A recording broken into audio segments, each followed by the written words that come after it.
Everyone, I am Vicky Shamar. Today we will proceed our lecture on light, which is of class 10th. Okay, summative 1 में reflection of light, reflection and human eyes person 3 chapter सारे इसमें अपन तीनों को cover करेंगे जिसका आज part 2 है. Today we will basically discuss about spherical mirror. Spherical mirror, in previous lecture we will discuss about plane mirror, what is reflection of light, laws of reflection. सारी चीज मैंने प्रीवियस लेक्चर में discuss किया था. अगर आपने अभी तक प्रीवियस लेक्चर नहीं देखे तो डिस्क्रिप्शन में लिंक है, जा करके डेफिनेटली देखें. देन आफ्टर आप ये देखें, क्योंकि आप डायरेक्टली ये देखेंगे तो शायद आपको समझ में नहीं आएगी, क्योंकि बहुत सारे पोर्शन वहां से रिलेटेड होंगे. ठीक है ना. तो first of all you go in the description and watch part 1, then we will proceed part 2. Today we will proceed our lecture on part 2, that is spherical mirror. What is, let's suppose this is a sphere. sphere से मैंने एक cut किया, ठीक है ना, एक mirror, ठीक है ना, एक पार्ट, ठीक है, और उस पार्ट को मैंने पेंटिंग बाहर से कर दिया, ठीक है, कलरिंग. ये क्या बन गया आपका कॉनकेव मिरर. ठीक है, कॉनकेव मिरर बन गया आपका ये. ठीक है ना. अगर मैं इसको पेंटिंग अंदर से कर दूं, ठीक है ना, ये क्या बन जाएगा कॉन्वेक्स मिरर. यानी इसका रिफ्लेक्टिंग सरफेस कहाँ होगा, बाहर से होगा. ठीक है, ये आपका रिफ्लेक्टिंग सरफेस हो गया. और जो ये आपका कॉनकेव मिरर, इसका रिफ्लेक्टिंग सरफेस क्या है, ये है इस पार्ट का है. ठीक, यानी I mean left hand side इसका रिफ्लेक्टिंग सरफेस, और इसका राइट हैंड साइड क्या है, ऑब्जेक्ट ऑब्जेक्ट जहां पे मैंने कलरिंग किया है, पेंटिंग किया है. ठीक है, तो ये मैटर करती है. ठीक है ना. अगर reflecting surface I mean this side है, ठीक है ना, तो उसको बोलेंगे अपन क्या, concave and convex, that is okay. Now basically we will heard about spherical mirror are a sphere, a special type of curved sphere in which the surface of the mirror is a part of a sphere. Surface of the mirror, ठीक है ना, is a part of the sphere. जो mirror का surface है वो क्या है, एक स्फीयर का पार्ट है. ये जो हमारा मिरर है, जो सरफेस है, ये एक्चुअल में किसका, इसका ही तो पार्ट है ना. यहीं से तो हमें ये पार्ट मिला ना. तो कहीं ना कहीं हमें जो ये मिला, ये मिरर जो मिला, ये क्या एक्चुअली में इसी का तो पार्ट है ना. That's okay. I think you know what's I want to deliver to you. Okay. Now next, concave mirror. What is concave mirror. Concave mirror क्या होती है, देख ही रहे हैं अपन. प्रीवियस में देखा था कि पेंटिंग मैंने बाहर से किया हूँ.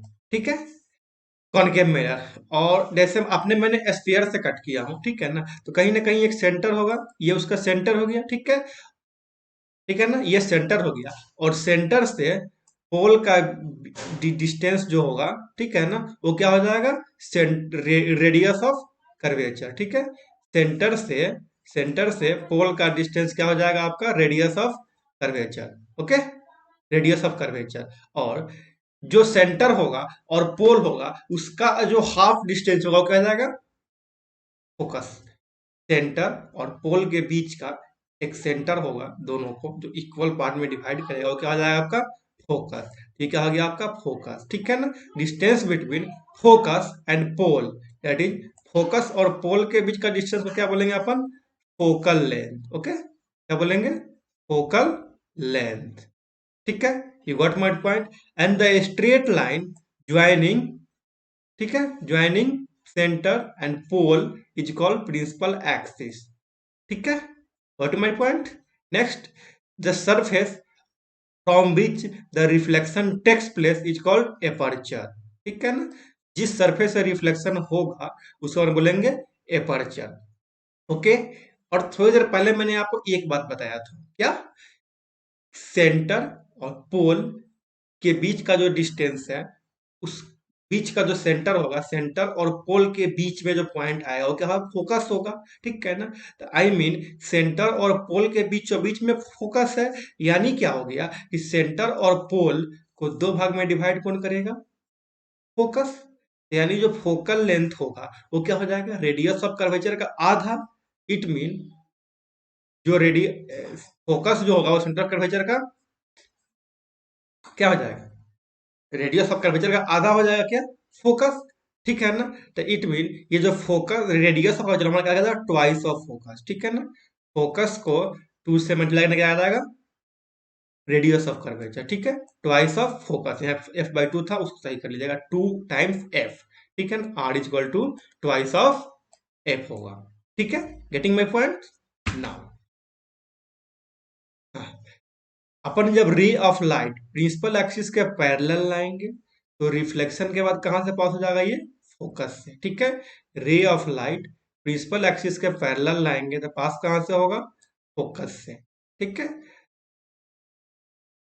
तो ray of light principal axis के पैरेलल जब आएगा तो वो जिस पॉइंट से पास होगा ना, उस पॉइंट को अपन क्या बोलेंगे, प्रिंसिपल फोकस या सिंपली फोकस। ये आपका क्या हो गया, फोकस। ये आपका फोकस हो गया। Okay, getting my point, this is focus.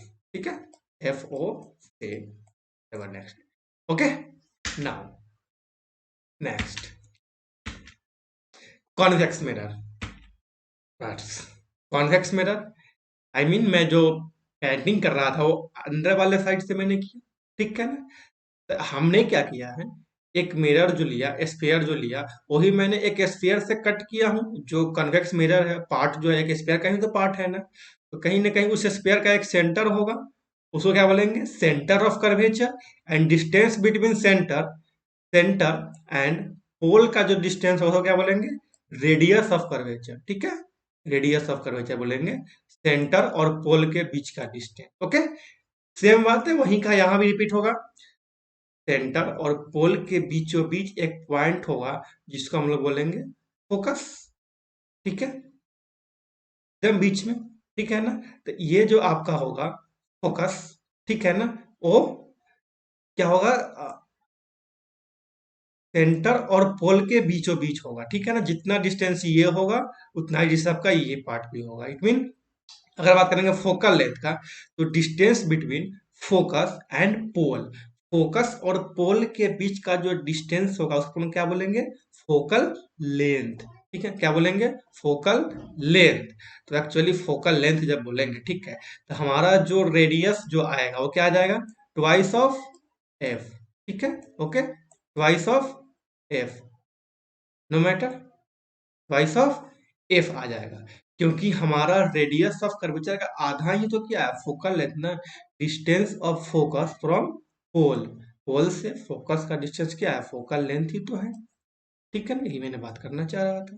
ठीक है, नेक्स्ट, कोई भी रे ऑफ लाइट जब प्रिंसिपल एक्सिस के पैरेलल आएगा, ठीक है ना, तो लगेगा कि फोकस से पास हो रहा है, एक पॉइंट से पास होगा जिसको हम बोलेंगे फोकस से। इट मीन लगेगा कि रे ऑफ लाइट एक पॉइंट से पास होगा, जिस पॉइंट को क्या बोलते हैं, फोकस। ठीक है, तो अब देखिए यहाँ पे रे ऑफ लाइट एक्चुअली में पास नहीं हो रहा है, एपियर्स टू पास, लग रहा है कि इस पॉइंट से पास होगा। ठीक है ना, तो एपियर्स मतलब वर्चुअल, तो यहाँ पे कॉन्वेक्स मिरर के पास क्या होता है, वर्चुअल फोकस, याद रहेगी। कॉन्वेक्स मिरर के पास क्या होती है, वर्चुअल फोकस, और वही कॉनकेव मिरर के पास क्या थी, real focus. Okay, now next, ray from a concave mirror. Concave mirror से अगर हम रे ऑफ लाइट अलग अलग पोजीशन पे गिराएंगे तो क्या इम्पैक्ट आएगा, उसके बारे में बात करें। देखिए, अगर कन्वेक्स में कॉनकेव मिरर है ये, क्योंकि मैंने इसको कलरिंग बाहर साइड से किया हूँ, ठीक है, रिफ्लेक्टिंग सरफेस अंदर की तरह है, ठीक है ना, धंसा हुआ। तब मैंने प्रिंसिपल एक्सिस के पैरेलल अगर कोई रे ऑफ लाइट लाया तो रिफ्लेक्शन के बाद कहां से पास किया, फोकस से। ठीक है ना, याद रखना है, अगर कोई भी रे ऑफ लाइट अगर हम प्रिंसिपल एक्सिस के पैरेलल लाएंगे, रिफ्लेक्शन के बाद फोकस से पास करेगा। और सेम, अगर कोई रे ऑफ लाइट अगर हम फोकस से पास कराएंगे, कोई रे ऑफ लाइट अगर हम फोकस से पास कराएंगे, ठीक है ना, फोकस से मैं रे ऑफ लाइट पास करा रहा हूं, तो रिफ्लेक्शन के बाद क्या हो जाएगा, ये आ जाएगा प्रिंसिपल एक्सिस के पैरेलल। ओके, प्रिंसिपल एक्सिस पे लगाया रिफ्लेक्शन के बाद। ठीक है, नेक्स्ट, जब रे ऑफ लाइट को सेंटर ऑफ कर्वेचर से अपन पास करा रहे होते हैं, तो बिना किसी डेविएशन के, ठीक है ना, सेम पाथ पे बाउंस बैक करेगा, नो। अब ये बाउंस बैक कैसे करेगा, थोड़ा देखिए। ये क्या है आपका, यहाँ पे एक पर्टिकुलर टेंजेंट होगा, ठीक है ना, और इस टेंजेंट पे ये सेंटर जो से पास हो रहा है, रेडियस ही तो एक्चुअली में होता है ना, नॉर्मल जिसको बोलते हैं। ये जब 90 डिग्री पे है, तो सरफेस के 90 डिग्री पे जब कोई रे ऑफ लाइट आएगा तो ऑफकोर्स सेम पाथ को ही तो फॉलो करेगा। नेक्स्ट, अगर रे ऑफ लाइट अगर एक एंगल पे गिरा रहे हैं, ठीक है ना, जिस एंगल पे, तो सेम एंगल पे रिफ्लेक्शन भी करेगा। एक रे ऑफ लाइट मैंने पोल पे स्ट्राइक किया एक पर्टिकुलर एंगल पे, सेम एंगल पे वो रिफ्लेक्शन भी कर जाएगा। ये जो आपका प्रिंसिपल एक्सिस और रे के बीच का जो एंगल है वो इक्वल होगा तो, ठीक है। Getting my point now. Ray from convex mirror, convex mirror से रे कैसे पास करेंगे, क्या होगा क्राइटेरिया, ठीक है ना। देखिए यहाँ भी सेम है बिल्कुल, कॉन्वेक्स मिरर की तरह, कॉनकेव की तरह कॉन्वेक्स में भी है। बस यहाँ पे एपियर्स होगा, वहां पे रियली में पास कर रहा था, रियली में जा रहा था, ठीक है ना। यहाँ पे एपियर्स होगा सारी चीजें, ठीक है। रे ऑफ लाइट अगर प्रिंसिपल एक्सिस के पैरेलल आ रही है तो लगेगा कि फोकस से पास हो रहा है, लगेगा, कर नहीं रहा, यहाँ पे लग रहा है कि ये फोकस है ना, इस यहाँ से पास हो रहा है, ठीक है। ये फोकस से पास हो रहा है, लग रहा है पर है नहीं, ठीक है।